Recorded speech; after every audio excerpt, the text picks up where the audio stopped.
Ashamaa hordoftootaaf kabajamtoota maatii warqee akkam jirtu nagaa keessanii ani obboleettiin keessan nagaa guutuu nagaarraa fan qaba. Isa nagaa koof nagaa keessan irraa afaa taasise waaqayyoof galanni guddaanaa ta'uu baganaa jiraattan baga arra keessan isiniin jedha. Mee arrammoo wajjiniin diraamaa hojjanna jechuudha. Ani kana hojjedhu yeroo baay'ee diraamaadha waan ta'eef diraamaadhaan beekamaa isiniin jedha. Eetoltu akkam nagaa keetii jira akkam naguma keetii ati fayyaadha miti yeentaloo kanan jedhu kanati jettu maal jette mee akka gootu ishi akkasuma deemituma mee waanuma tokko hojjedhuutuma koottume akkasumaan dhadhaabbattee annoon jedhiniitoo.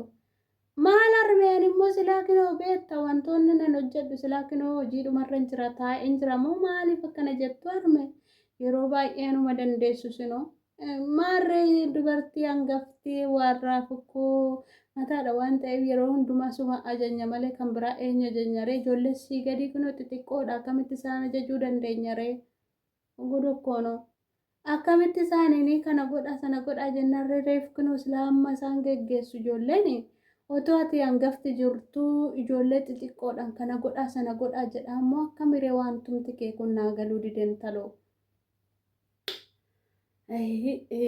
Nutis gizee keenyaa beektaa hangafa yeroo taanetti maatii keenyaaf hojjechaa maatii keenya gargaaraatuma turre siibbaatudha seete moo akkana taa ture.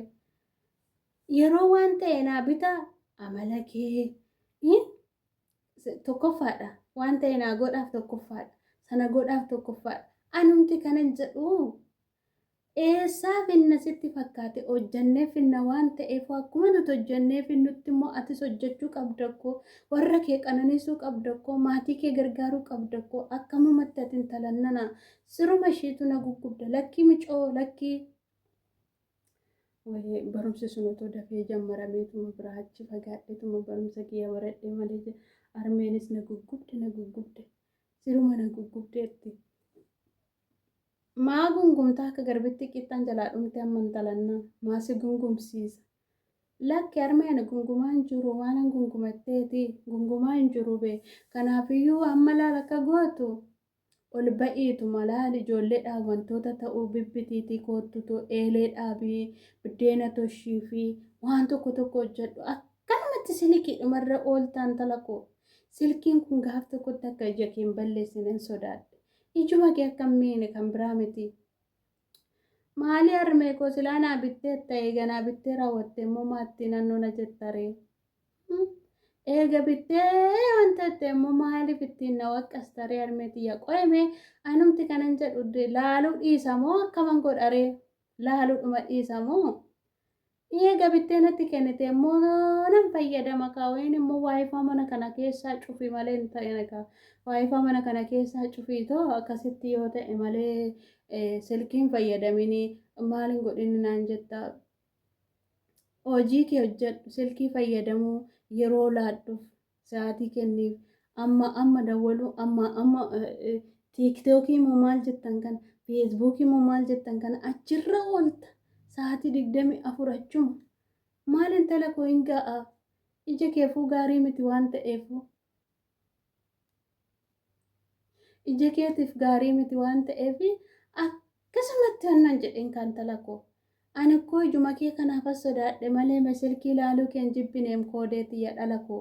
Silkiin kun gaaf tokko ija kee yoo miidhee anumatutti rakkata abbaa keetitti rakkata nama biraa miti. Kanaaf ija keetiif qusannoo godhii fi siin jechuu koo ta'anii. Malee waa biraaf siin hin jenne giifti xiyyanaan hin loliniitoo.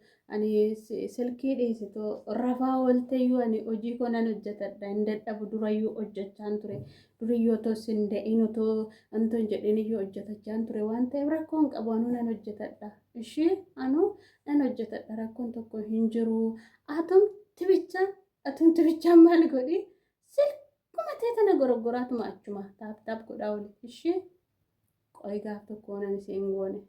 Gaafuma tokkicha waan ani siin goone maal jette naan jedhe ishee maaluma jette armeen jedhe gaafa tokkicha sii godha malee hin taaneeti. Hin diddee kanaaf akkuma ani nan deema Amman deebi'uutti mana kana astakaakaltee na eeguu baattee sii godha.